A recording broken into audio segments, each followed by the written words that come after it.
Hello there. It is January 2nd. Hopefully everyone has had a good, happy new year. Let me turn Epidemic Sound instrumental down so I can hear what I can. I can't hear myself think. Whatever that means. Yeah. That's Jimmy.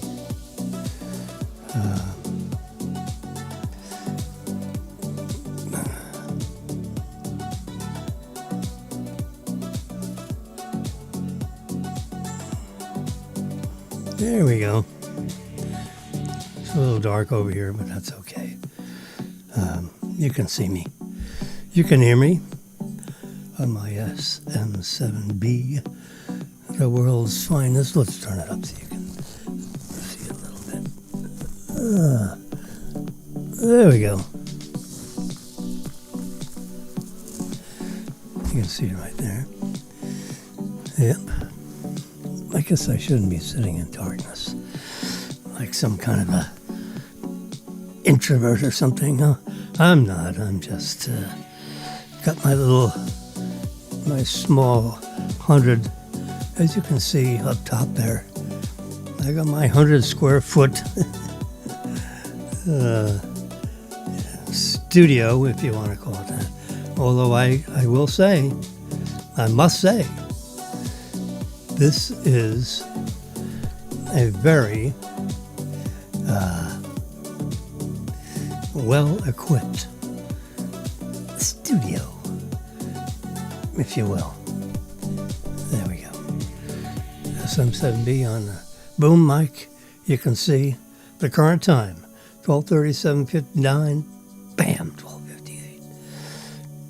And you can see the counter up here, see an elapsed time. Tells you how long I've been yakking away. Hopefully Facebook doesn't cloud out, just so you know. If it does, go to YouTube. Put in my handle, FAU for you, as you see up top there. FAU for you.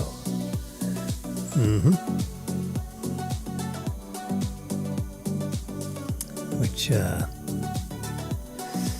is my handle for Facebook and YouTube, by the way. I've done over 500 broadcasts. I've had up to 48,000 visitors. Can you imagine? It's over 50,000 now, I believe. This is statistics from, Facebook and YouTube and source. I can't remember the source. I read it somewhere. It was 48,400, a couple months ago.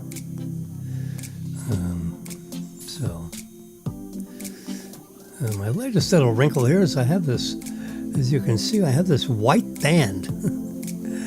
I don't know what that's all about. I hit the wrong button, I think. Yeah. And we're going to add, whoops, no.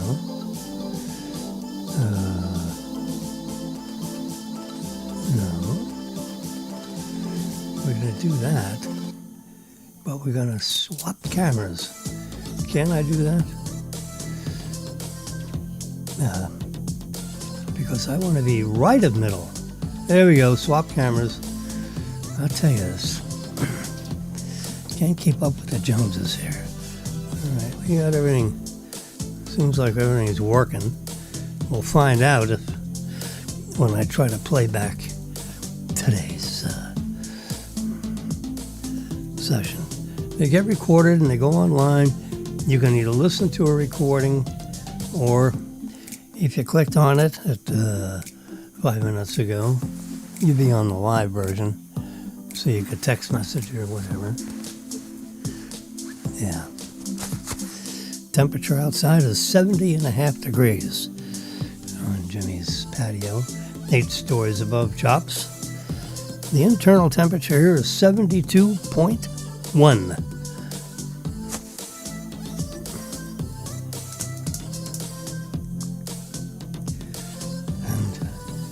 generally, I look at these pictures. Let's go to New York Post. Yeah, I have a weird window thing here too. We're going to go to covers. I don't know why this thing is kind of lopsided. There we go. Ready, set, zo. That helps you, right? That is the late city edition. So we're going to save this picture.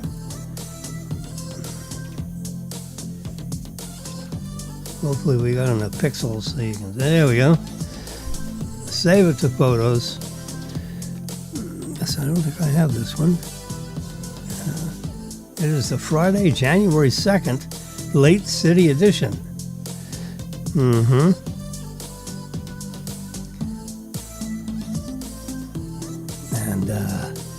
now we're going to go find it in photos. There it is. We might as well edit it while we're here. So I hit the automatic do everything. Then I go to shadows and unshadow it. We don't want shadows because we're looking to increase the contrast without actually adjusting the contrast. That's a little digital trick. And then I'm going to turn up the black point. There we go.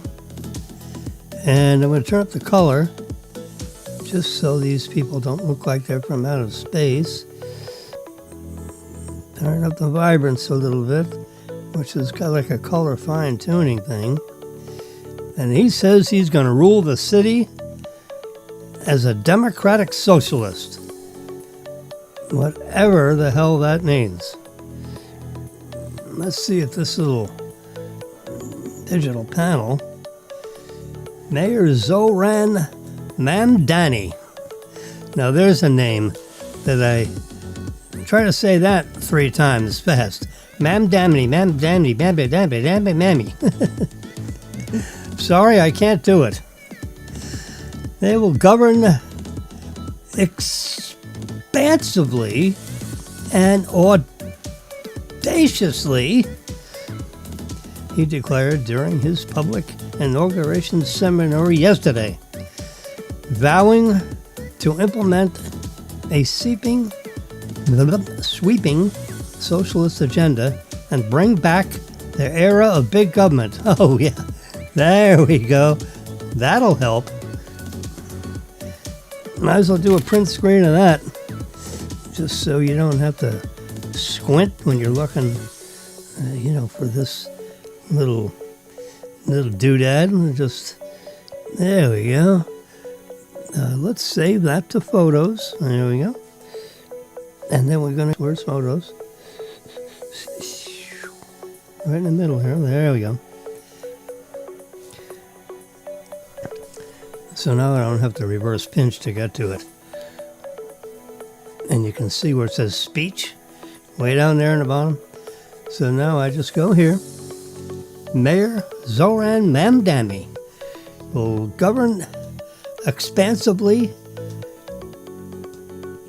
and audaciously. Whatever the heck that means. Is that a real word? Let's look it up. These guys... let's look it up. Is there such a word? Let's look it up in Merriam-Webster's dictionary.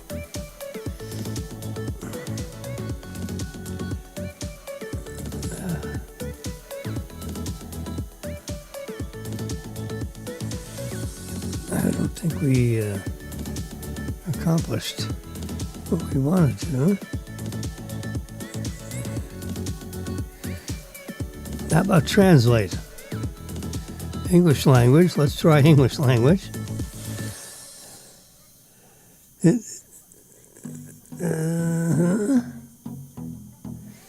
Audaciously. Audaciously. All right. We'll accept that.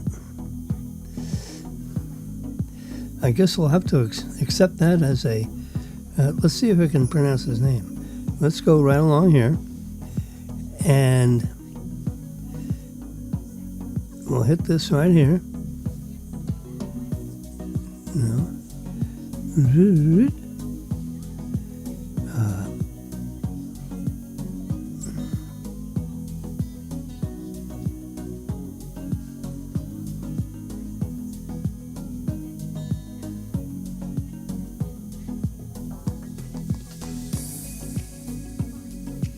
El alcalde Zoran Mamdani gobernará expansivamente y audazmente. Translating it into Spanish.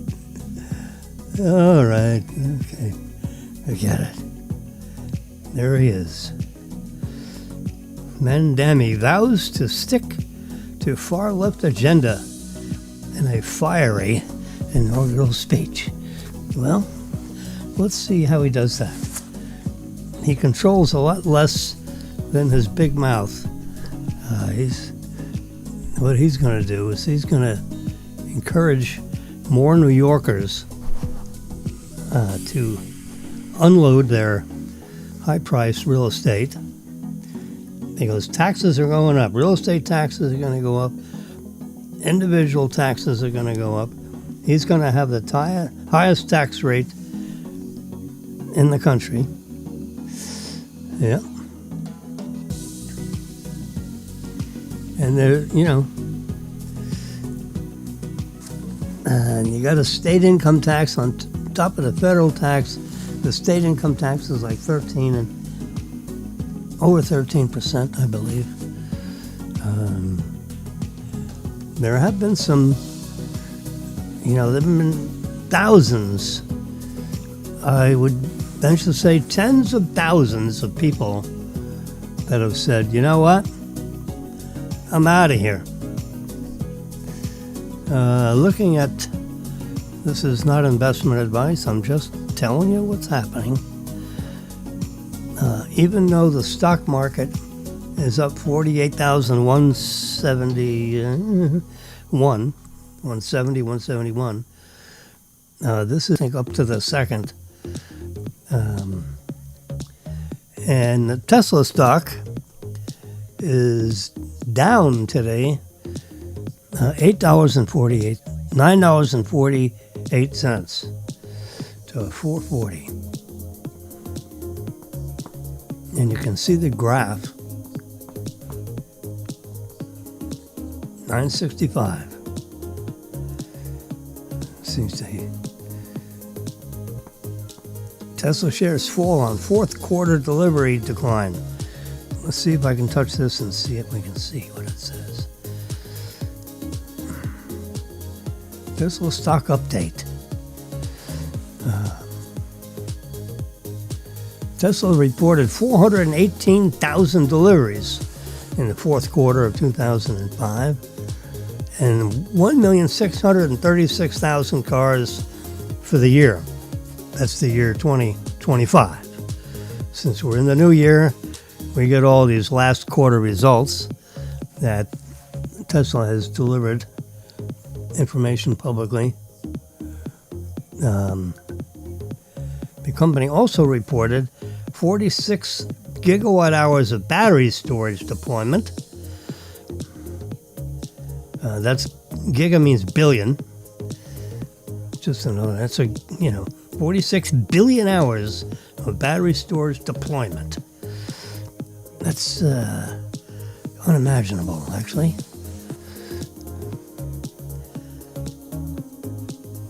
Tesla shares were down around 2%.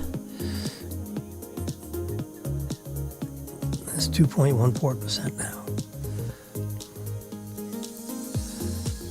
Fourth quarter and full year deliveries were down 16 and 9% respectively.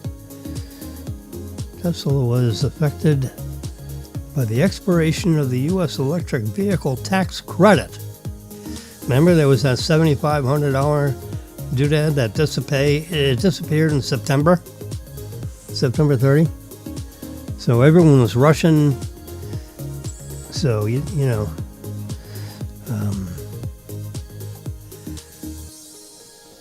certain amount of that delivery expansion went up in the third quarter, settled down in the fourth quarter because the tax credit was gone. That had the effect of essentially increasing the price of the car $7,500. Because everyone got used to that $7,500 doodad tax credit. In Europe, deliveries declined due to increased competition. We think much of Tesla's valuation remains driven by market segment around the robotaxi business, where the company continues to progress through testing, including cybercab vehicles. We think robotaxi will continue to be the primary deliveries. I'm reading right past my brain. We think the robotaxi will continue to be the primary driver of the stock in 2026. And don't forget Optimus, because that Optimus is the secret weapon, because that's a robot that kind of has a head and two arms and two legs and a chest, stands about 5'9" tall. I say 5'9" because I've heard reports as 5'8". I've heard other reports as 5'10". So let's take the average. It's 5'9". Bottom line, we maintain our $300 fair value estimate for Tesla. 2025 deliveries were just below our estimates, but we had expected a decline. Of course they did. If you didn't, then you were, not paying attention to what's happening with the tax law. And, that costs the American taxpayer billions of dollars to give that $7,500 tax credit to only 7 or 8% of Americans that bought electric cars. I think the tax credit was a good idea just to encourage vehicles that are not internal combustion engines, because they are poisoning our air. Forget whether you like, the carbon rules and all this stuff. But, we really need to kind of move gradually. We're not going to hit anyone over the head with driving electric cars. But I think that $7,500 tax credit should be reinstated if they could possibly do that. Because the buying of electric vehicles should be incented. It just should. I mean, it's like incenting people to,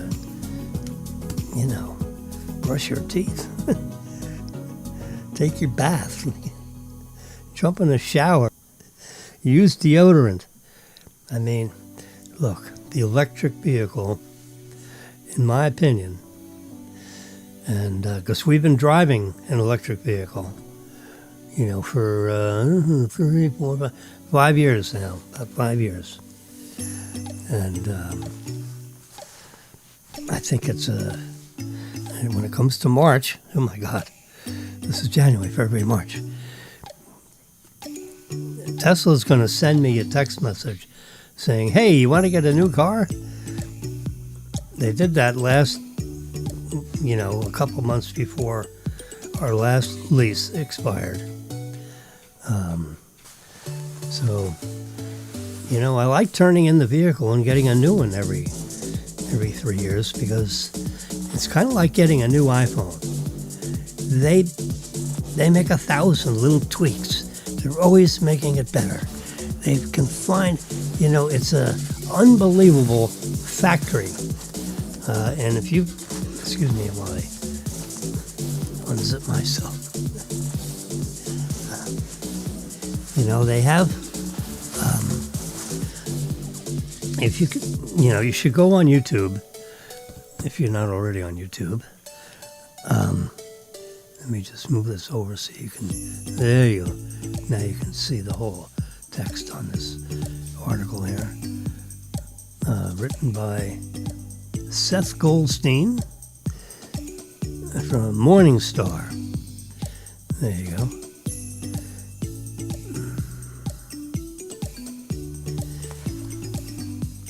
So if you ever have a chance to, just diddle daddle around, go on. If you have a TV that can, execute the YouTube app, so you can watch it on your TV, or you can watch it on your iPad, or you can watch it on your computer terminal, like I have here.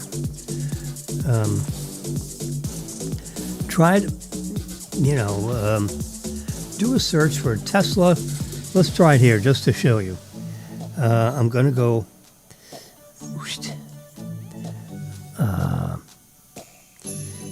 What do I do? I'm gonna start. I'm just from an iPad.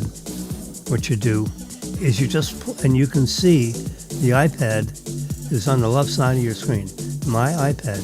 You see how I'm pulling down from the middle of the screen. Don't touch an icon. Touch an area between the icons. Right between. Just touch and pull down, and a search opens up, a search window, and type in there Tesla, Tesla,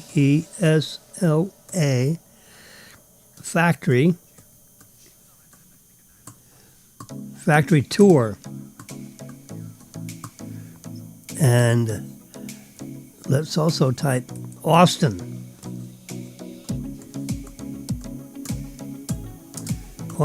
Texas.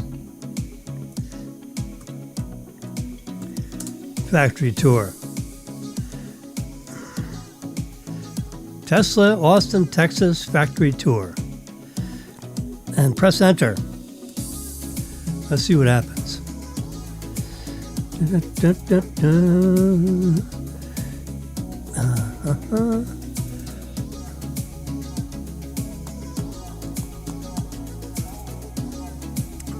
So let's take the first search result. Tour the factory. Win a tour. No, I don't want to win a tour. I want to see one.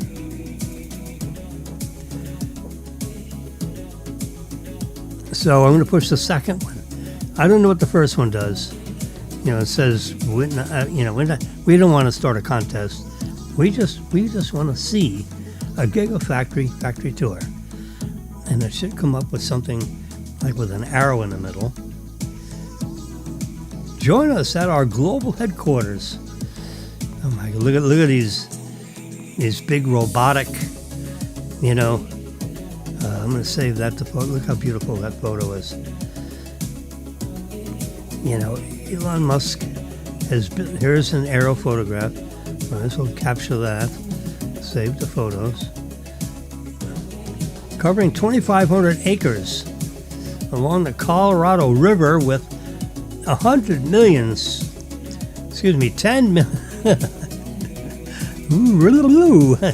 with 10 million square feet of factory floor. That's like unbelievable.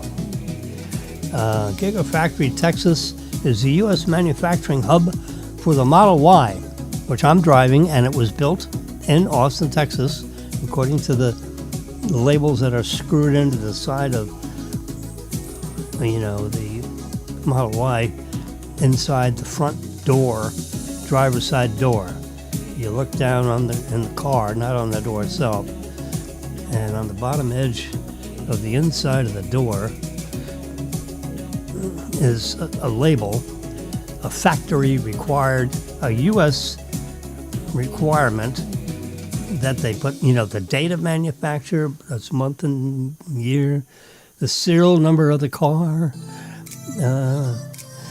and where it was manufactured. Yeah.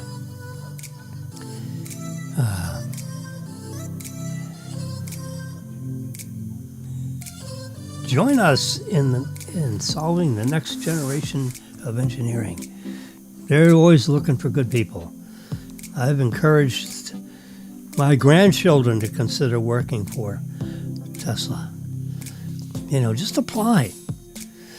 Now if you graduated in basket weaving, don't apply unless you got an IQ of 200.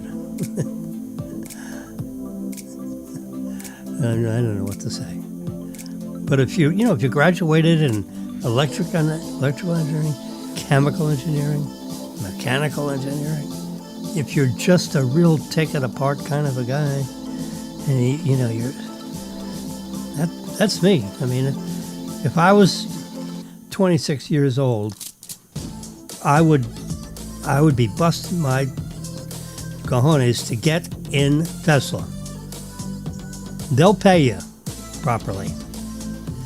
And you're going to be around a whole bunch of other, mid-20, mid-30 people. Age, it's an exciting age in your life. And, it is, when you see that factory, you it's unbelievable. Let's see if I can find, I'm not sure what we're looking at here. Let's save the photo anyway.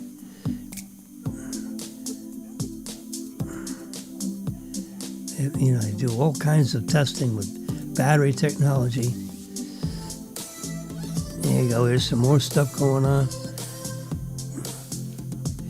These are still images. I'm hoping for a video of some kind. This is a multi-level. You can see the factory is like 30 or 35 feet tall. So the volumetric, is unbelievable. Explore internships. Oh, God. Please. Take me. There you go. Here's some guys all arms folded. They look pretty proud, if you ask me. There's Giga Texas. They got hats. They got Tesla, every damn thing. I don't blame them. I have Tesla stuff, and I'm not anywhere except a Tesla aficionado. E-Verify program, so view jobs. You can look at the job opportunities right now. I don't want to click that because I'm looking for videos. So let's come to the top here. I'm going to click this little green button on the top if you can see it, or a blue button. Hide reader. I want to see what's going on here. View jobs, manufacturing. I'm looking for one of these things with like an arrow in it, so they'll take me for a tour. I don't see one. It's medical support, cafeterias, food. I don't. Come on. I guess I didn't. They don't have any. They should. How can they not have tours? Usually they have one of these pictures with an arrow in the middle that invites you to touch it, and you get a factory tour. Explore internships. Maybe there's a link in one apply for open positions. Oh, gosh. Technician, supervisor. So you're a supervisor or something else in frickin' Walmart. Give Tesla an opportunity for yourself. Now, you have to be willing to. So here's careers. Let's just hit the Tesla company, their logo. If you want to get a car, here's Model Y, order now. Let's touch that page. I don't get compensated by Tesla for anything, just so you know. I don't have anything entering my pocket. We have to slide this over so you can see. There we go. So the page rewrites to this half of my screen. That is, this half is me. That half over there in high definition. Oh God, I hope it's still working. There we go. So you can see, let's touch premium all-wheel drive. There we go. That's what I have. It says 700. Gosh darn it. See in the top there it says 327 miles of range. 0 to 60 in 4.6. I'm telling you, when you press your foot on the accelerator, you go zoom, zoom, zoom.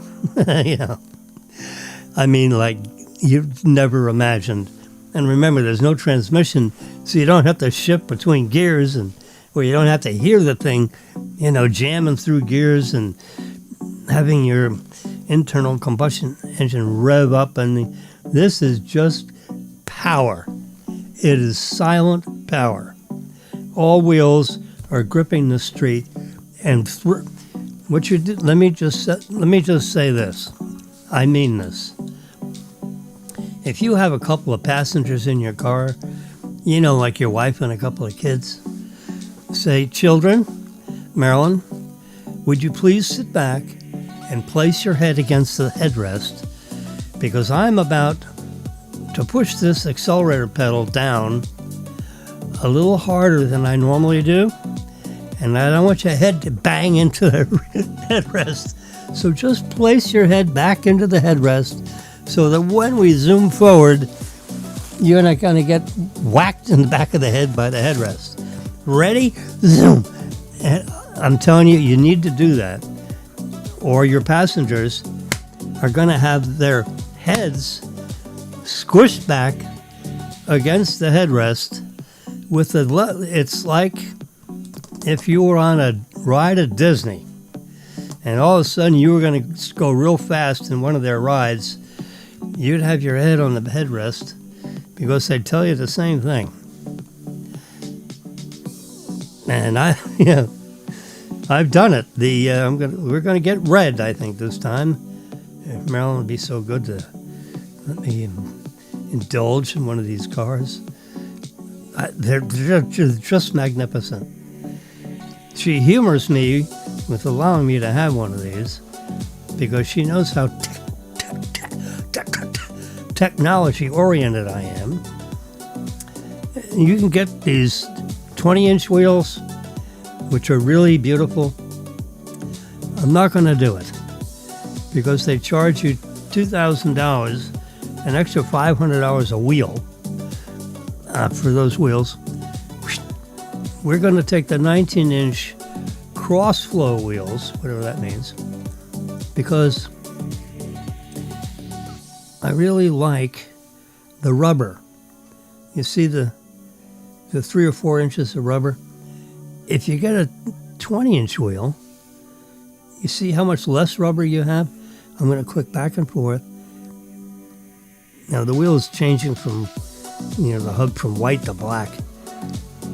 But you just look. There's another. The tires have more rubber, so you have more pneumatic, cushioning because of the tire. All right, we're going to come up here. We want white interior. There's the white interior. Black interior looks like that. Some people like that. I had that one year. I got the white year. Marilyn says, you know what? I really like the white. So now we're going to get red with a white interior. They charge you $1,000 for white. You don't have a lot of choices. You got black, white, red, blue. What the hell color is this? Silver, quicksilver. and stealth gray. Whew. Red, please. Let's see what they charge for this. Included, $1,000 for blue. The blue is attractive. Diamond black is spectacular. That's what we currently have. Quicksilver and red. We're going with red with the 19-inch wheels and white interior. Tow package. I'll leave that out. If we include it, we'll include it. Black, white. Oh, I already checked white. Yeah. And some safety notes, passive safety. Instead of paying $8,000 for the full self-driving, we'll do the $100 a month bit. You can turn it on when you want to and turn it off when you don't want to. I'd love to get this $400 home charger, but we'll save that for later. I can always get it. It gives you up to 400 miles of range per hour. And the cable is like attached, and you have to worry about people running off of your cable. I got a 22 with it. Learn more. Let's see.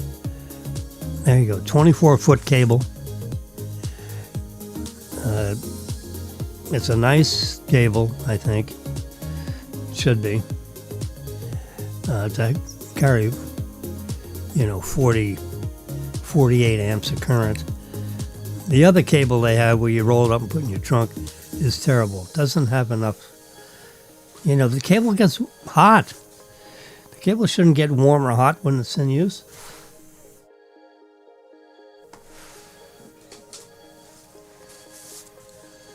Yeah.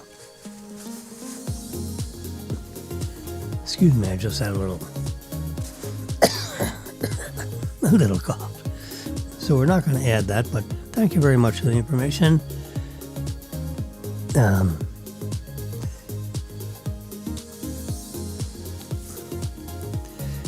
And let's see. So they do have, center console tray,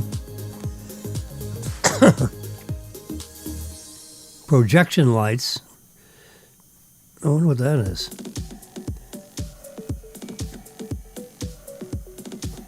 I don't know what a projection light is. Do they have any, they don't tell you what that is. All-weather trunk and seat back liners. Yeah, we want that. All-weather interior line. I could just take the liners we have out of the other car. So we don't need that. Roof rack, no. Oh, learn more. Let's do learn more.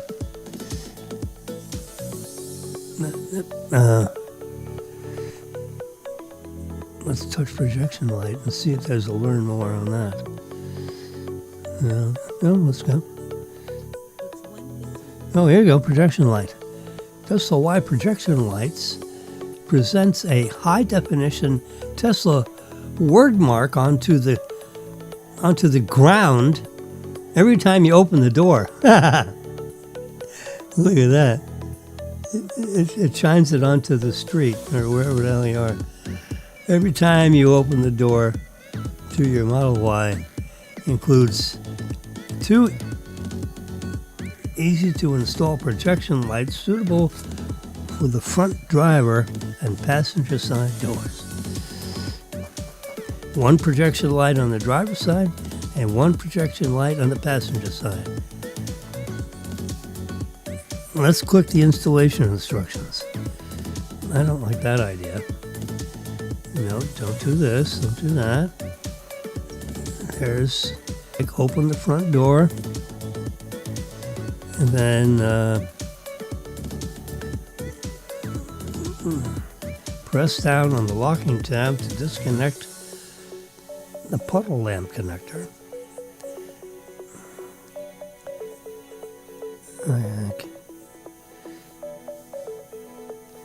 All right. I'm reading through this, and so far, I do not understand how to do that. So if I got this, I would say, hey, you guys figure out how to do this. You don't mind? I think I'll pass on installation. Yeah, what are you kidding me?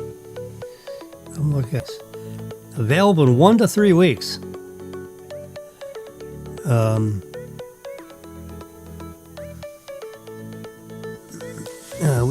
This needs to be, let's get to the top of all this. We want to lease the car. We don't want bank financing or, we want to lease it.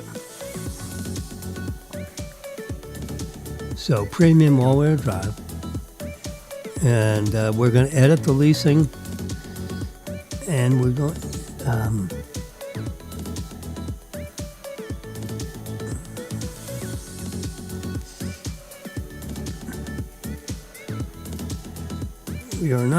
we're only gonna give you $1,500 down. There's a minimum. They want you to pay like the transportation and all that. Let's see it. They're gonna come back 1,000-mile drive, and they're gonna say, sorry, must be $1,494. I knew it. So let's just round that up to $1,500. Due at the signing.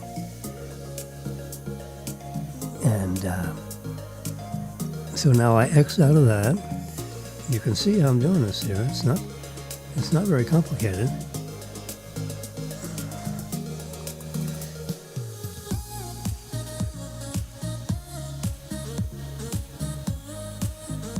So I don't have a trade-in. I'm just going to turn in this lease.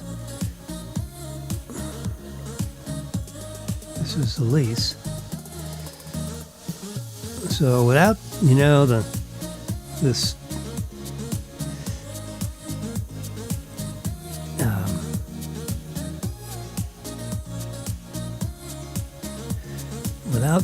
without the, all the extras like the mats and this stuff, because I had the mats and stuff. So we take the mats from that car and put it in this car.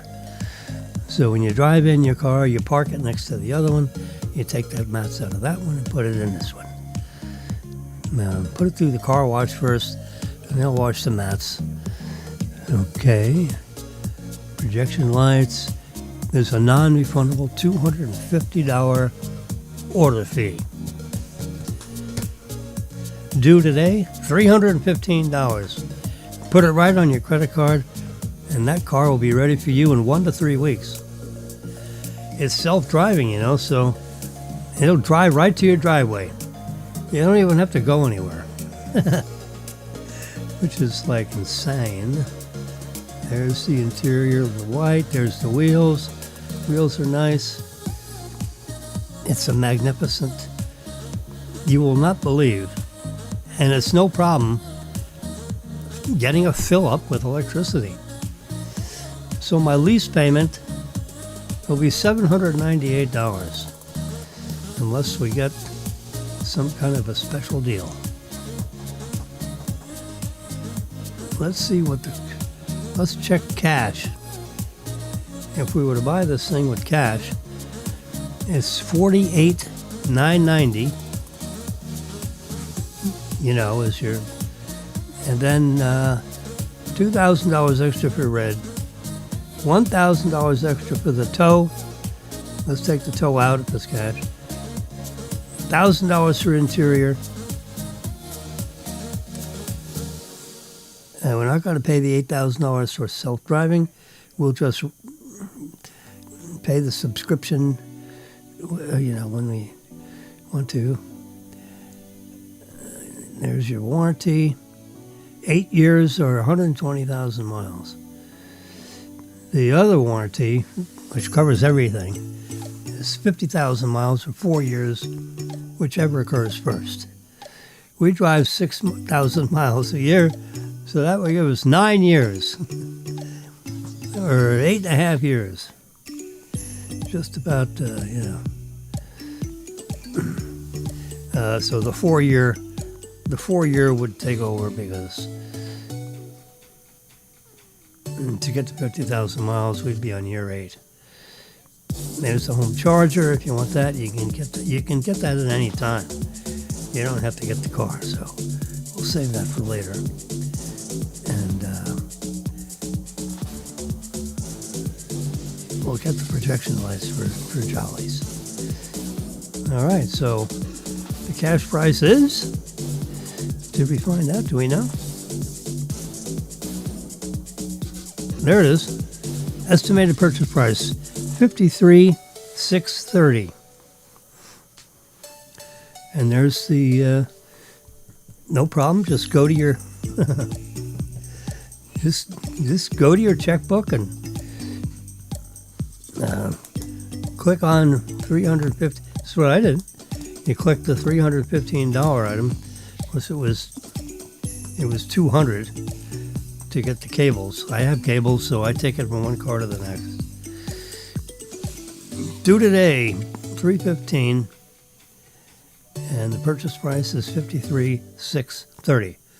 When I bought the car I'm in right now, it was $50,050. $50050. Exactly.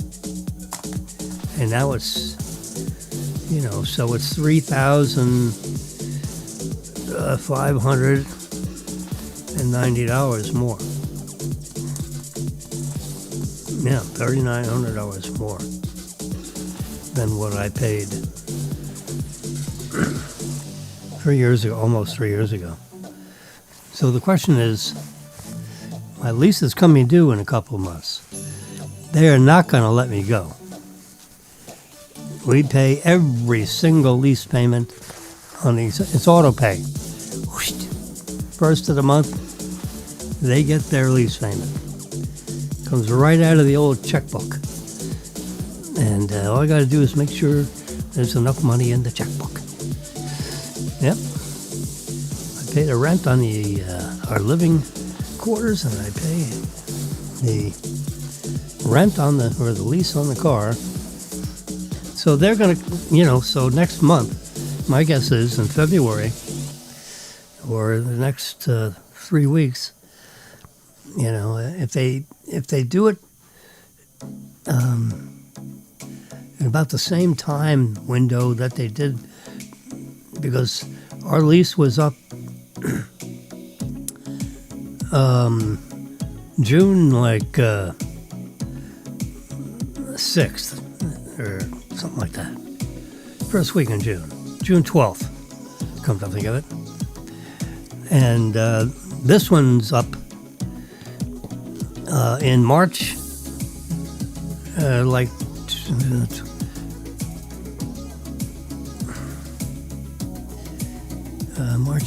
third week in March. Let's do that. First week in June, and now it's the first. So they came to me, 2.5 months early. So this is, so 1st of February, I'll bet you I'm going to get and it was a tweet. a tweet followed up by a call and said, hey, I think I answered the tweet, the text message. Came from Tesla.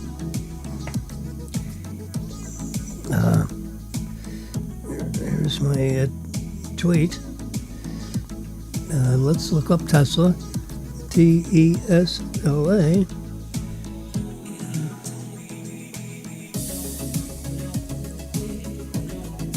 So these are, let's just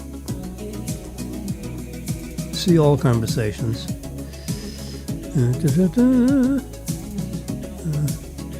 Let's just look at this conversation. What's going on here? So this is, oh yeah, well, I can go back. Let's go back a couple of years. I don't know how much of this I have to do. Tesla, we want Tesla. Messages from Tesla.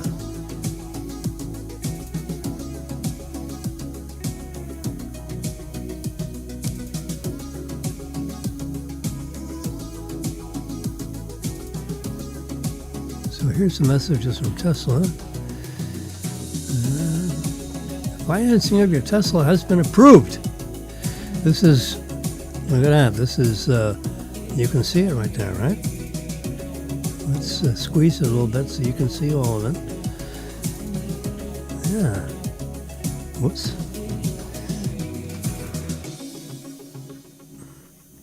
You got the multi-view window stuff. You slip your finger a little bit and you end up with... So let's see if we can get to... here we go, March 18th of 2004. Now we're talking.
This is probably not the...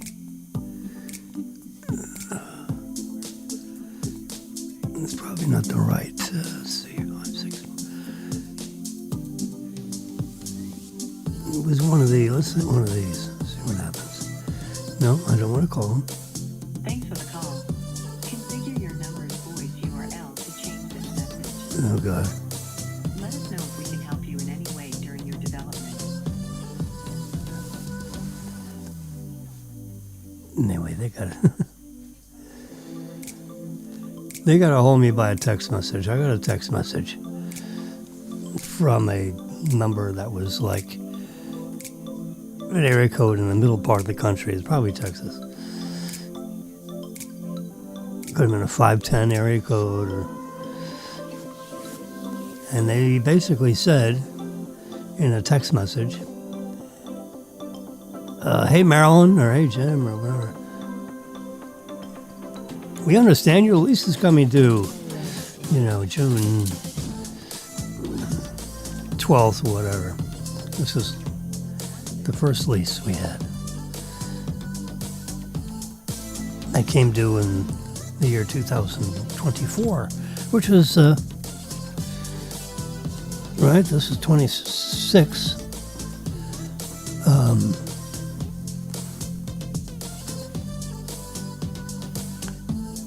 Wait a minute, I'm not going to, yeah. So I'm going to get a message from them next year. I got a year to go. We're coming into our second, sorry. We're coming into our second year. But anyway, they got in touch with me about 60 days or 75 days before the end of the lease and said, hey, you want to turn your car in a couple months early? We'll pay the couple of payments. We'll give you an extra $500 worth of damage payment, in case there's nicks and things. And I had a little dent in the door, actually. Just a whoosh. Something hit me on the side door and depressed a hole. Not an open hole, but a dent. That was the size of a credit card. But it went in, 3/4 of an inch.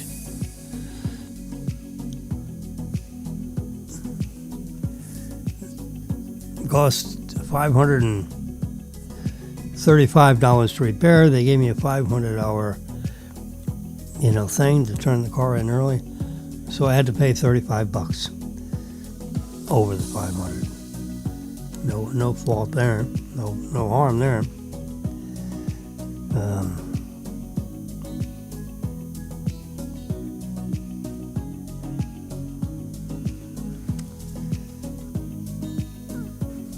Anyway, so they really come after you when your lease is, in a nice way, they follow up when your lease is coming due. So next year in February, we're going to get, presumably, an invitation to lease another one. Maybe they have robotaxi available. And you get one of those, lease one of those for a couple of 3 years. And you just sit in the front and tell the car where to go, and it takes you there. Take me to work, and you just sit there in the front seat and go to work for you. You don't have to drive a thing. You don't have to touch anything. It doesn't even have a steering wheel.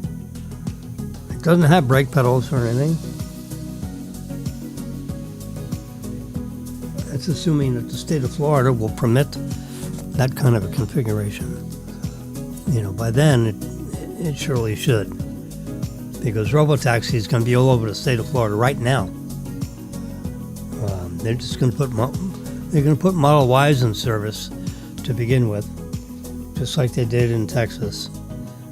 I have a safety driver sitting in the passenger seat up front, just to make sure, in case anything screwy happens. And they'll do that for the first few months, or up to with the fleet of cars that they'll throw out there, of let's say 100 cars. For the first 50,000 miles of driving, we're going to want you to have a safety driver up front. And then,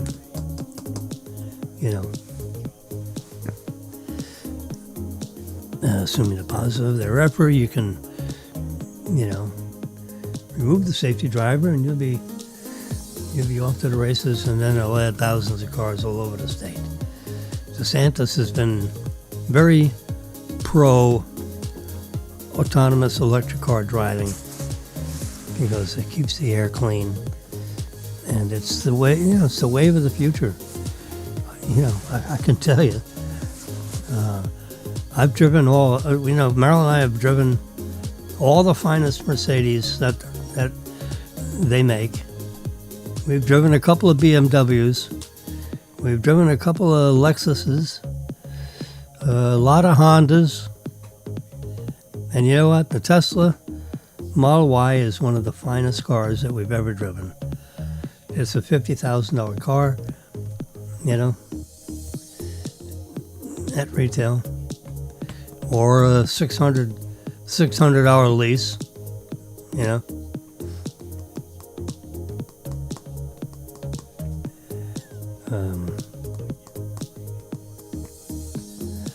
Tesla's going to be, or Trump is going to be really impressing the Fed to lower interest rates, which has the effect of lowering inflation, because interest rates is what controls everything. If you can lower under Obama, the Fed rate was 0, or like a quarter. It's like now 6, or it's like 4.5 now. Trump is going to try to jam it down to 3%, 2.5%, 3%, something like that.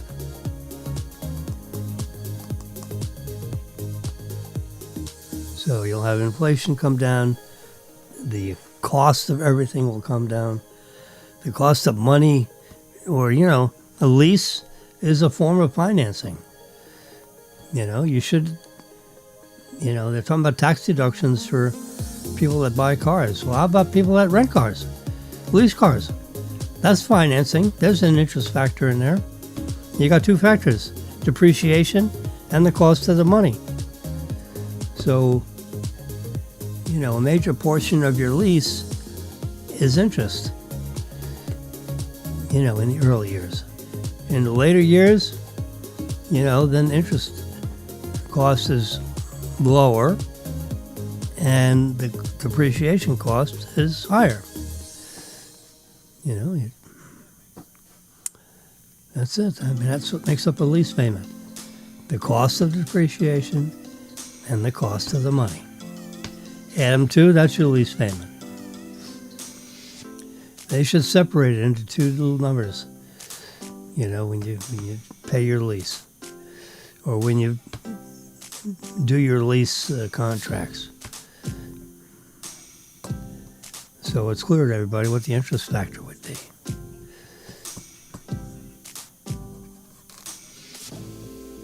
Because the federal government should be, if the car is manufactured in the United States, like Teslas are, in Fremont, California, and in Austin, Texas, those are the two major factories in the state.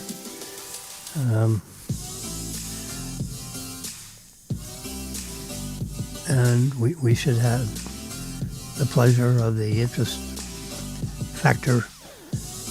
We should be able to deduct that.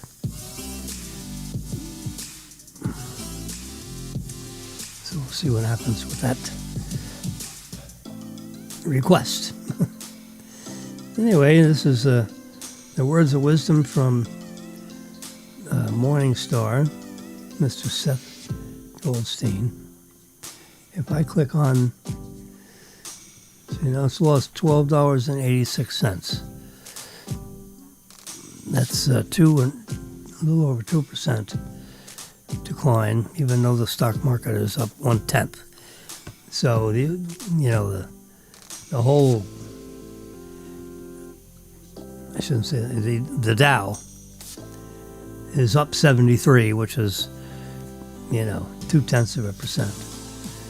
The Tesla stock is down 2%. So it's not flowing, marginally with the Dow, which doesn't mean anything.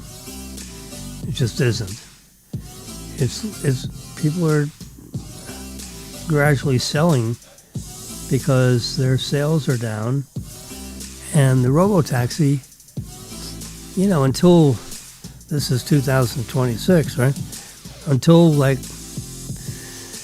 6 months from now, when they really start publishing what the robotaxi revenues are in Southern California and Texas, or California, Texas, Florida should start to have robotaxi revenue. Big states, you get the three of the largest states, right? California, Texas, and Florida. I don't know if they're going down. They're doing it for Arizona, and Nevada, the whole Sun Belt. They're going for, and it's all red states except for California. And California is included in that initial bucket because they started making the cars there, and there's a huge number of people that have Teslas in California. Before Elon got friendly with I mean, that's crazy how that politics has anything to do with what the hell kind of car you're going to buy or lease. I mean, that's pretty frickin' ridiculous, quite frankly. Frickin'. It is really stupid. It's a magical car. When they have it's got a huge computer. It's got actuators for steering, braking, accelerating. They take the computer, the same computer they have in the car. They put it in the chest of the humanoid robot. So instead of 4 wheels, it's got 2 arms and 2 legs, and a mouth and eyes. Instead of 4 wheels,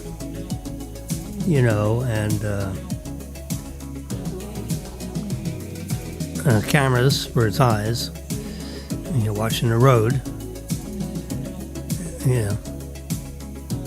And it has a cell system in the car, so it's constantly tracking your car. You download your software right into the car. Comes over the internet. And since I don't have internet in the garage in a multifamily living environment,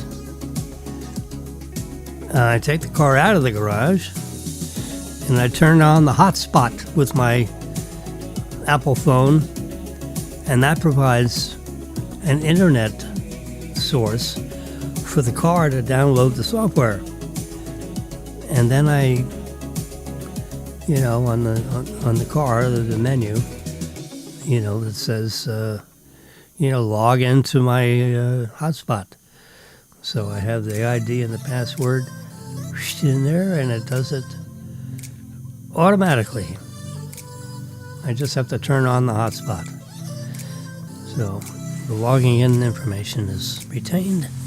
It logs in, downloads the software in about 10 minutes. Maybe 20 minutes. And then it tells you, you know, the software is downloaded. It'll take 55 minutes to execute the downloaded program, which updates the car's software. You know, when you get back in your parking spot, you just click on do it now, and then the 2-minute timer goes on. You got 2 minutes to get the hell out of the car and get your stuff out, close all the doors, trunk and everything, and it'll automatically start the software. If you had a door open or something, you'd say, can't start the software until all the doors are closed.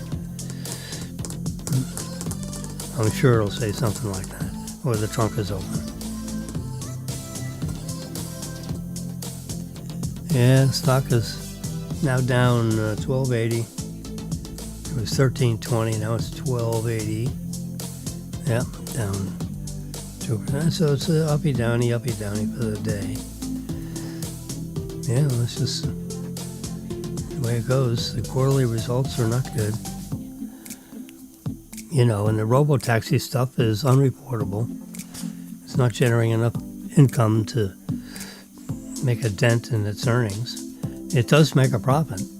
You know, so it's a new company that's making a profit.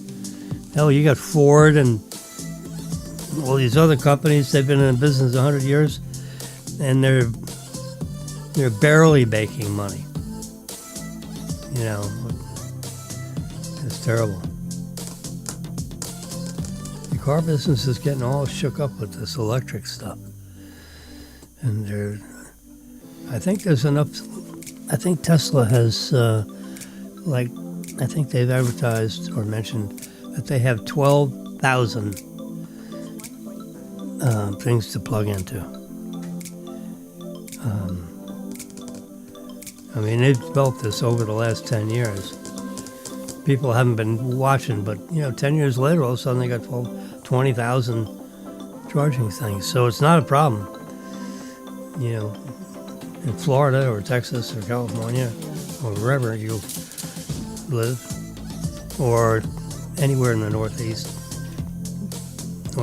West, Central America, Central United States, you can find a charging place within 50 miles of wherever the hell you are on a major highway. So if you're going anywhere, you know, I mean, we know of 2 or 3 charging spots outside of our garage that are 2-3 miles away. You know, easily can be, you know, they have one in the second story of the parking garage in the mall, which is 5 miles away from here. We've been in there, you know, like 10 times, 11 times. We have a plug right next to where we park in the building we reside in.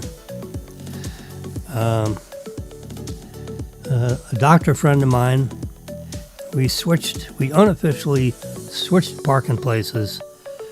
So I'm parking in his spot, he's parking in my spot, because he paid the building to put the electrical down a column next to where he was parking, in parking spot number 266.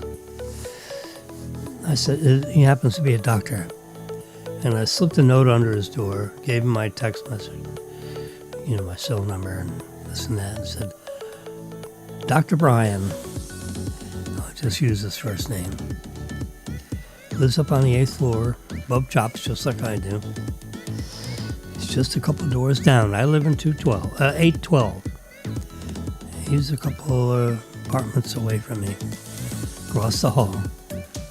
I slipped a note under his door and I said, Dr. Brian, I noticed that you have a plug down here. And would you mind if you're not in the spot if I plugged in? He said, no problem. Have at it. So we made friends, this and that. And sometimes I plugged in when he needed to charge. I said, no problem, just unplug me. And, I'd park in the spot next to him. So it's on the same column. And I'd plug in. He was on the right side of the column. I'm on the left side of the column. In the 9 to 5 spot. So that's like a commercial spot. So when the commercial people aren't using the spot, like on the weekend, I'd try to plug in. If he wasn't plugged in, I'd plug in. And that's the way it's been. Now he since has turned in his Model S and he wanted a bigger car, so he got the Genesis instead of the Model X or the Model Y. And he went back to gas. So he said, hey, if you need the car, no problem. If you need a parking spot. So it's so now we switched spots because he doesn't even have an electric car anymore. Yeah.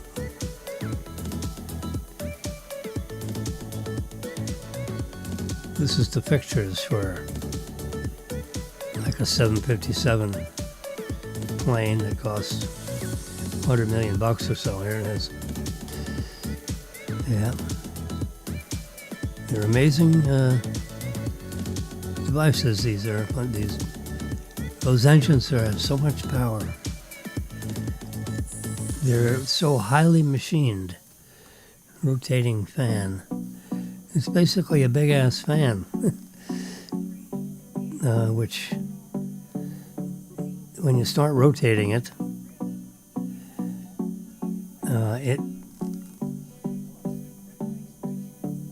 it brings air in the front and puts air in the back.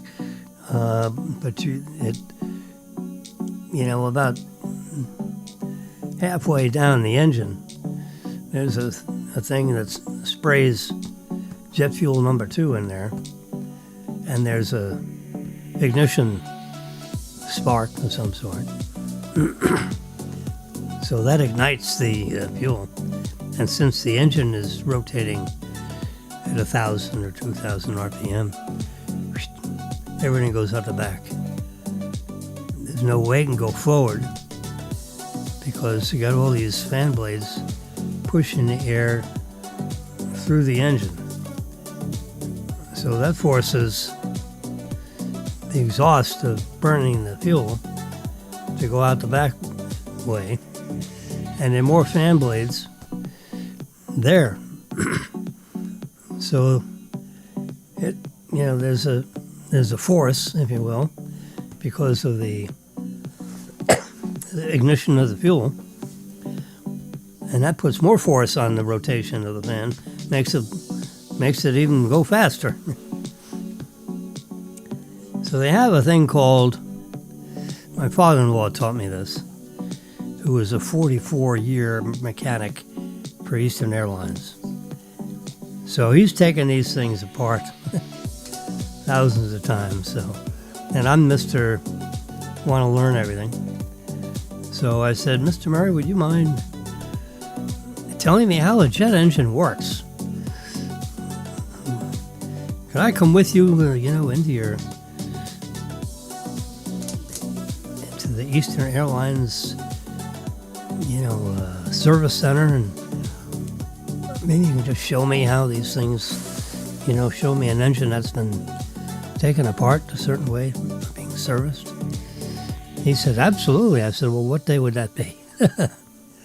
I would actually like to make an appointment with you, at your convenience, of course. It can be any day, weekend or weekday. You name the time. I mean, it could be midnight, or it can be, whatever time is convenient for you, so I don't get in the way. And he gave me a time. It was during the day. It was like in the afternoon, or I actually don't remember. It was AM or PM. But I met him there, and he was so proud that someone really took an interest in what he was doing. I said, I am highly interested in what you're doing. I know I'm a banker, and I have clean hands and not many calluses on my hand. So I work with with a computer and my brain, mostly, and my mouth. I manage people and talk to them and help them and motivate them and train them and whatever they need, I don't actually fix mechanical things. But I'm highly interested in all this business that you're involved in. I mean, I'm very interested. So he was really proud that someone took an interest in what he was doing. And so he took me into, for what they call a D-check of a DC-10, which looks like what's on the screen right now. One engine on each wing. Engine number 1 is on the left side, if you were sitting in the cockpit. Engine number 2 is sitting on the right side. Yep. Engines were huge. So he explained to me how they work. It was like a question in my head for a long time. Never went to do anything about it. And it turns out my future father-in-law is a mechanic for Eastern Airlines that has elevated himself to the position through hard work and faith and confidence in Eastern Airlines to make sure these devices are serviced properly for the safety of the passengers and the pilots and so forth. So, yeah, I mean, it's a big deal. So this just happened to be an article about these luxury Airbus ACJ 319. And here's a place where people are, oh my God, it's snowing like crazy in Buffalo, New York, or wherever. Lake effect snow slams the entire Northeast. Travel warnings, and all this guy's got his window down in the car, snowing like hell. There's probably 10 inches in Red Creek, New York. Yeah.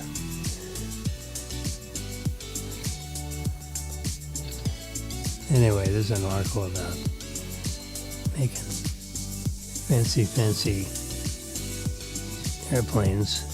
There's a place where you can have a cocktail and everything. It's almost like you're in a library. But behind what looks like a library over there is actually living quarters for the owner of the jet. We can go in there and lay down and take a nap if he was so inclined.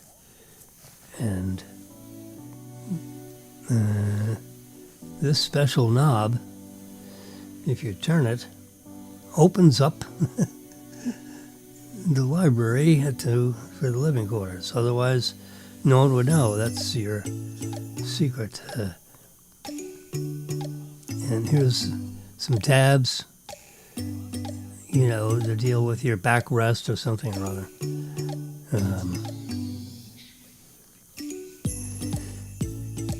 You can see the finishes here. Instead of plastic clicky, they have leather. It close up the tray tables. There's a front view looking straight at it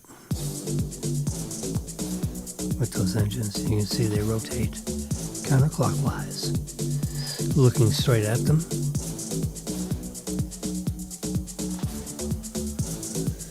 Yeah. You can put your hand in there, assuming it's not running, and get your finger on one of those fan blades and just push it, and that thing will start rotating. It takes a little pressure that you would place on a couple of pounds of pressure on your finger blade as you push, the fan blade, I should say. And that thing will start rotating. And it will keep on rotating for, like 5 minutes, even though you just put a little turn on it. It's totally off. There's no fuel. There's no nothing. It's just the bearings. If that plane was positioned in a slightly different direction, and there was like a 10 or 15 mile an hour wind, the wind would go inside that engine and start to rotate the blades in a counterclockwise direction. Just by the wind. 10 or 15 mile an hour gusts hit those blades, it would start to rotate again. Yeah.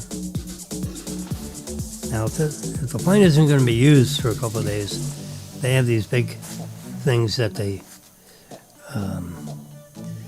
the diameter of that engine is probably, 4 feet.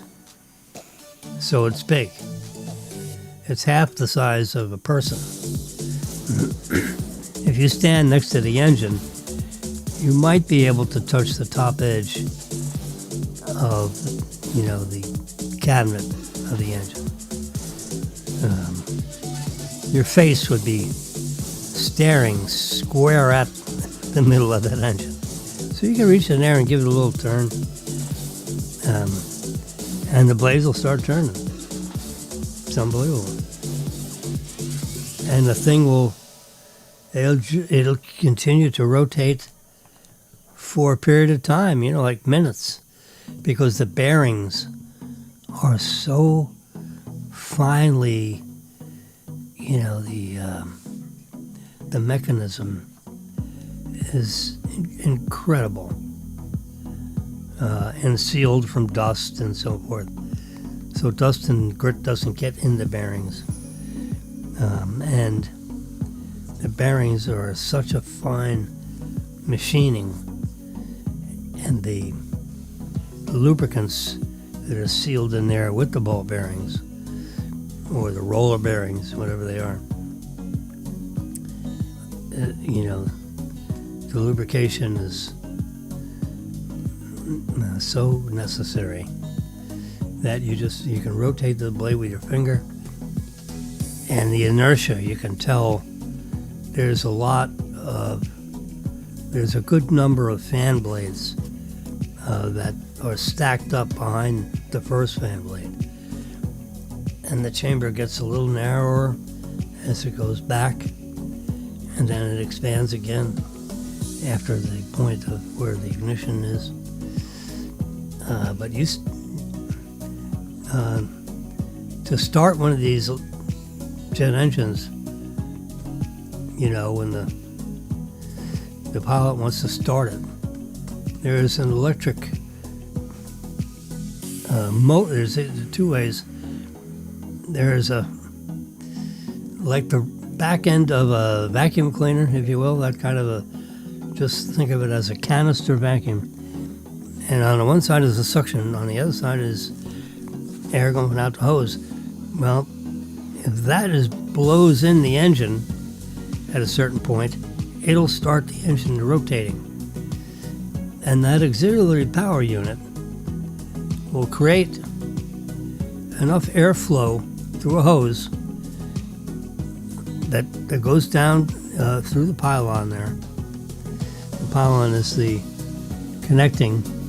So there's a hose that meets the mid part of that engine and that blows air into that engine.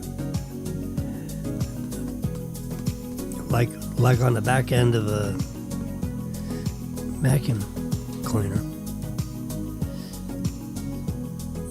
And that sucker starts to rotate, up to 700 or 1,000 RPM. Enough RPM so that when they hit the ignition switch, which means there is jet fuel number 2 spritzed in that engine, and then it gets ignited, and then that engine will start to rotate, like 5 or 10,000 RPM, some low speed, not enough to throw enough thrust to move the airplane. And that's how they start them. And they do one engine at a time. They control the fuel on engine number 1, and then they don't turn on the ignition or the fuel until the fan reaches a certain speed, because they want to make sure everything goes backwards through the engine from front to back. So you need enough forward motion. You need all those fans to be rotating at, I'm going to guess 700 or 1,000 RPM, so that the flow, when they ignite the fuel, will be in one direction only, and that is out the back end of that engine. And that may take 1,000 RPM to assure that.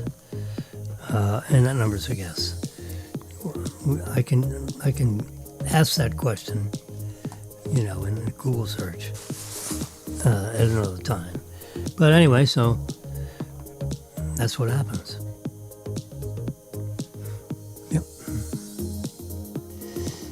And there's a tremendous amount of air that gets sucked into the front and blows out the back. You don't want to get anywhere near the front end of a jet engine, because there's so much air being pulled in, you may get pulled in. So you want to make sure you're nowhere near the front end of that engine if they're starting it. And they make sure none of the, the people that are servicing the aircraft are anywhere near that sucker. Yeah.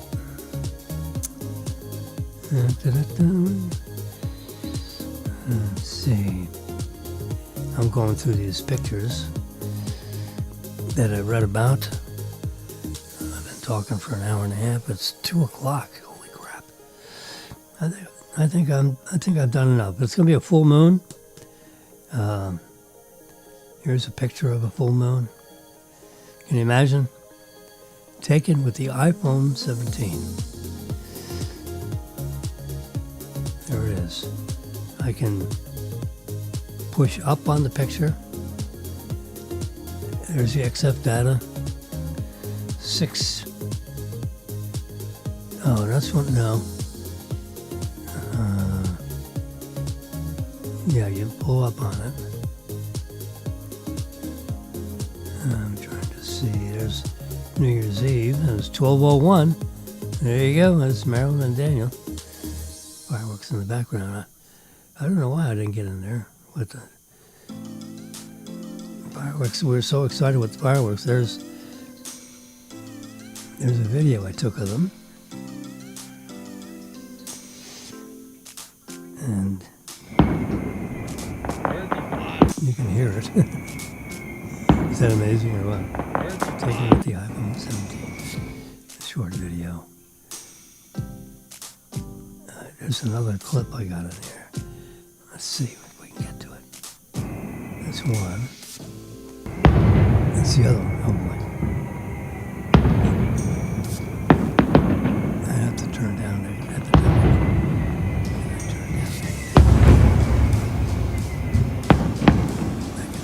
epidemic. There we go.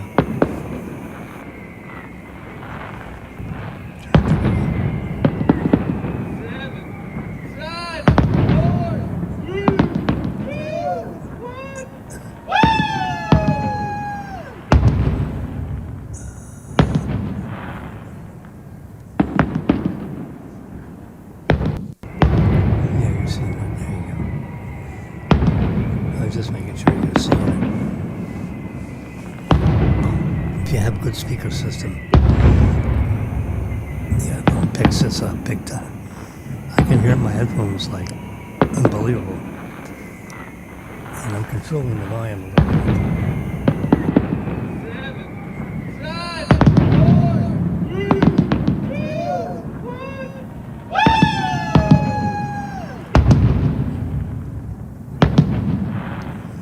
Can you believe that?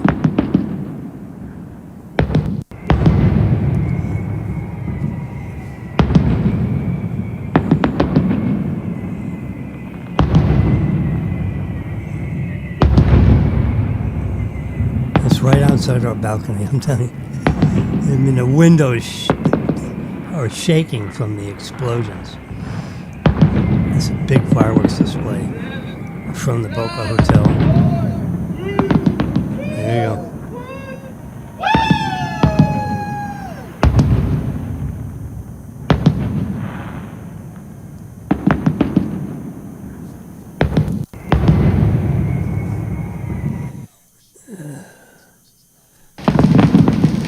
Oh, here we go.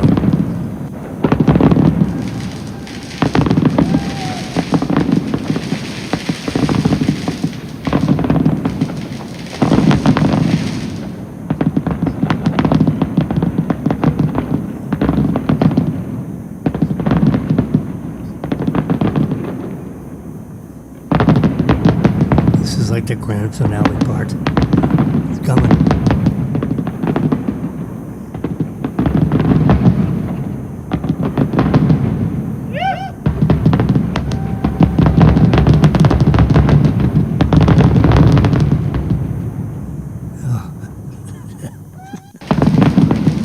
I just love that display. Anyway, the moon. It's the full wolf moon is coming up tomorrow. This is the 2nd. Yeah, on the 3rd. The moonrise is 6 p.m. So at 6 p.m. you look east from South Florida, because this is accurate to wherever your iPhone is. And from our geoposition in the universe, at 6:03 p.m., the moon will start coming up from the horizon. So we'll see it at, like 6, because, so the moon will come up complete from its moonrise at about 6:20 or so, 6:15. You'll see a full moon, a big lunar, thing rising from the East Coast over the water. And that's tomorrow night. Tomorrow night, yeah. Both days. It'll be almost full today, and it's 100% at 6:03 p.m. tomorrow. So that you can see is like 90-something%. Let's see if I have the moon app, since we're doing all this stuff. Let's type moon, M-O-O-N, N. I have the moon app on my iPad. There it is. I'm going to allow it to see my geoposition. I'm going to allow it every time I use the app. How to use it, thank you very much. Look at that. This is January 2nd. It is 99.4% full right now. You see I can move that and the stars shift behind it. Let's advance it a day. Push that arrow. There we go. And it will be 99.4% because it's 2 o'clock. You know, at 6 o'clock tomorrow it's going to be 100%. But right now on June 2nd, it's 94. I'm going to hit that to make it June 3rd. Then it gets to 99.8 at this time of the day. And it will be 100% at, I believe, at 6:03 p.m. tomorrow. Whoops. Going to hit this caret one more time. That's the 3rd. That's the 4th. See, it drops down to 97.3. Where the side of the moon, on the right side of the moon, starts to look a little bit flat. And I'll do it one more day. And you see it flattens a little more. And a little more. And a little more as I page through the days. Today, there it is. 99.4%. Pretty amazing that these apps, are produced. Which cost $1. I don't know what the hell it cost. I actually don't remember. Events, weather, It may just require contributions if you're so inclined. Developer website. Oh, here's subscription. Do I want to cancel it? No.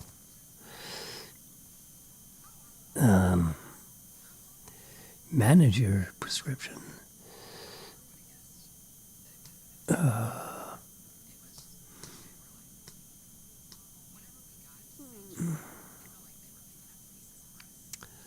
So apparently I have an annual subscription.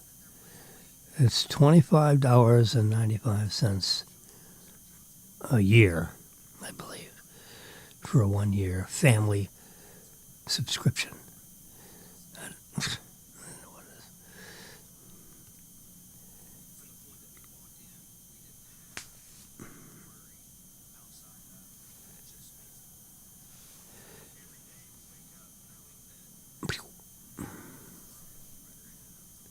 Settings. Miles, degrees Fahrenheit. Yep. New York, my Eastern Standard Time.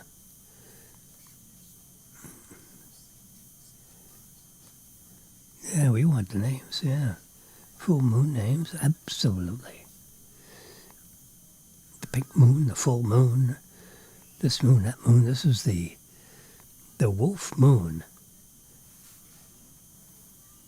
It's 2:15. There you go, there's the 4th. There's the 3rd when it's full. If I rotate it this way, will I get a better... I think it's really cool when I shift the iPad around a little bit. You can see the stars behind it, down above. Anyway, there's supposed to be a bunch of planets lining up tomorrow too. So the Indians are all crazy over this. I can hit the today button. There we are today. And I have to go back to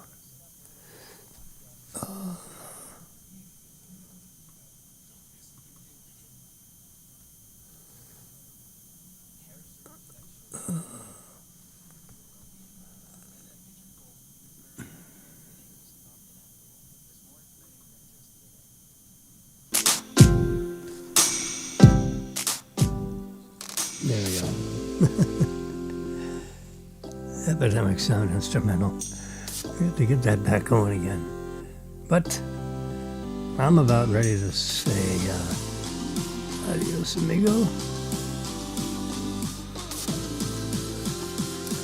So on the day before the full moon, just want to show you that. You can go there and look at it yourself. I have to go back and there we go, and make that full screen. And I am going to say goodbye for today. I've been on the air for 1 hour and 41 minutes. I have both networks apparently running this, thank God. I think I got the switches right for a change. It's 2 hours, it's 17 minutes past 2 and about 30 seconds. And I'm going to say goodbye. And we'll see you, this is Friday. I might see you tomorrow morning. I have to go get the ham, and I'm going to decide when I'm going to get the ham.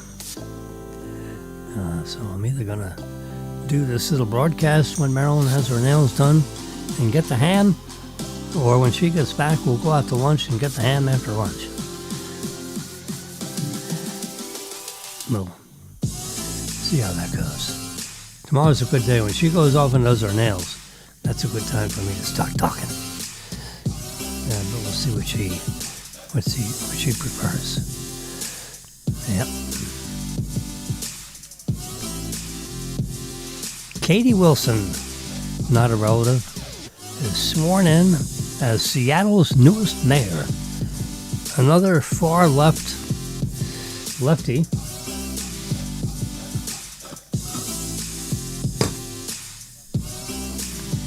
And we'll let that go for now. And we'll see you sometime tomorrow, probably in the morning, as usual. And in the meantime, you have a great Friday. And if you don't hear from me, have a great weekend. And Happy New Year.